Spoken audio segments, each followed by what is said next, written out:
شروع اللہ کے نام سے جو بڑا مہربان نہایت رحم کرنے والا ہے۔ ایک ایسی تختی کہ جس میں اس کائنات کے تمام راز لکھے ہوئے ہیں۔ کون کب مرے گا، کس کو کتنا رزق دیا جائے گا، اور کس کی زندگی میں کس کس طرح کے حالات درپیش ہوں گے، کس کو کس طرح کی موت آئے گی، اور کون کس حال میں مرے گا، اور کس کا حشر کیسا ہوگا۔ الغرض کے تمام زمین و آسمان اور اس پراسرار دنیا و کائنات کے تمام راز اس تختی پر تحریر ہے۔ کیا آپ جانتے ہیں کہ لوح محفوظ کیا ہے اور یہ کہاں ہے؟ اس کو اللہ نے کس طرح سے بنایا ہے، اور لوح محفوظ کے اندر اس کائنات کے کون کون سے راز تحریر کیے گئے ہیں۔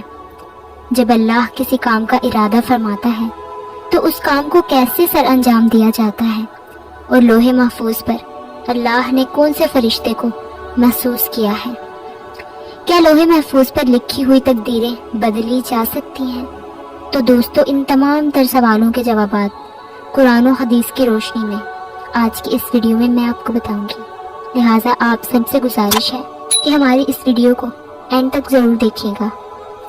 جس طرح سے اللہ کی وحدانیت پر اور اللہ کے تمام رسولوں پر ایمان لانا لازمی ہے، اسی طرح اللہ کے فرشتوں پر، لوح محفوظ پر، عرض و کرسی اور قیامت کے قائم ہونے پر بھی ایمان لانا ضروری ہے۔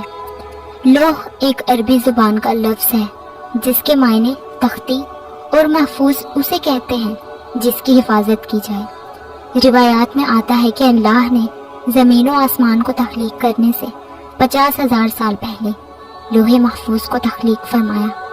اللہ نے جب قلم اور لوح محفوظ کو تخلیق فرمایا تو اس نے قلم کو حکم ارشاد فرمایا کہ لکھ، تو قلم نے ارشاد فرمایا کہ اے خداوند عالم، اے میرے رب العالمین، میں کیا لکھوں؟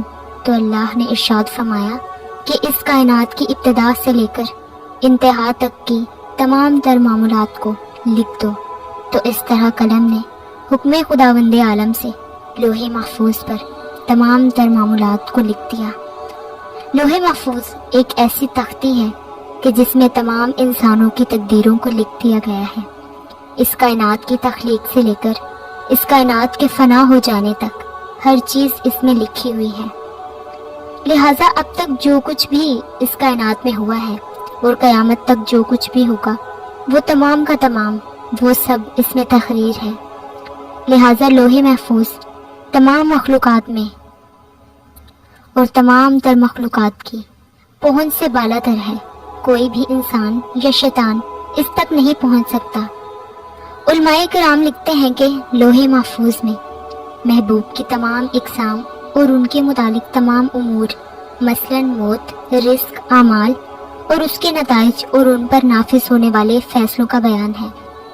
جناب ابن عباس سے روایت ہے کہ اللہ کے محبوب حضرت محمد مصطفیٰ صلی اللہ علیہ وآلہ وسلم نے فرمایا کہ لوح محفوظ سفید موتی سے بنی ہے، اس کا قلم نور اور کتابت یعنی لکھائی بھی نور ہے۔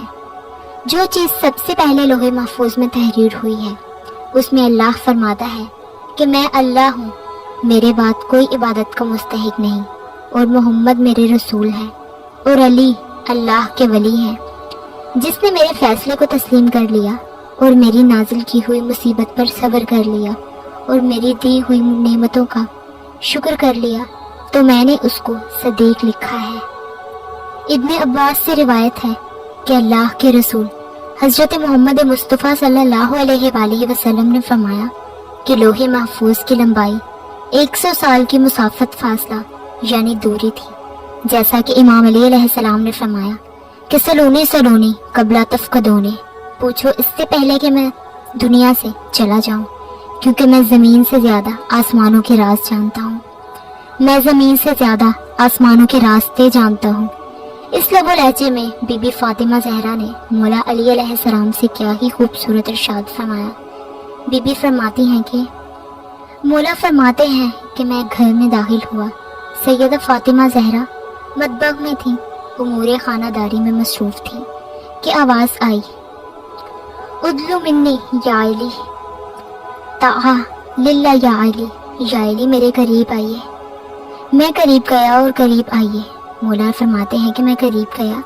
سیدہ فاطمہ فرماتی ہیں کہ اور قریب آئیے۔ مولا فرماتے ہیں کہ جب میں قریب گیا تو بی بی ارشاد فرماتی ہیں کہ انی عالم ما کانا وما یکون، یا علی جو ماضی میں گزرا اس کو بھی میں جانتی ہوں، اور جو قیامت تک ہوگا وہ میں جانتی ہوں، وہ مالکونا اور جو نہیں ہوگا وہ بھی میں جانتی ہوں۔ تو مولا نے کہا کہ جب میں نے یہ سنا کہ جو نہیں ہوگا وہ بھی میں جانتی ہوں، تو یہ سن کر میں واپس ہوا اور سرکار دو عالم حضرت محمد مصطفیٰ صلی اللہ علیہ وآلہ وسلم کی خدمت میں جا کر کہا کہ یا رسول اللہ، مجھے ابھی فاطمہ نے یہ کہا، جو ہو چکا وہ جانتی ہوں، جو ہوگا وہ جانتی ہوں، اور جو نہیں ہوگا وہ بھی میں جانتی ہوں۔ نبی خدا نے کیا خوبصورت انداز میں کہا کہ فاطمہ لوح محفوظ جانتی ہیں، لوگوں کی تقدیریں جانتی ہیں کہ کیا ہونا ہے، کیا ہوگا، کیا نہیں ہوا۔ سبحان اللہ۔ لوح محفوظ میں جو انسان کے اعمال کی وجہ سے تبدیلی ہوتی ہے وہ لوح محفوظ کی ہی تحریر میں آتا ہے۔ لوح محفوظ میں وہ سب انسان کے اعمال، انسان کا کردار، انسان کی اچھائی، انسان کی برائی، سب لوح محفوظ میں تحریر ہوتی ہے۔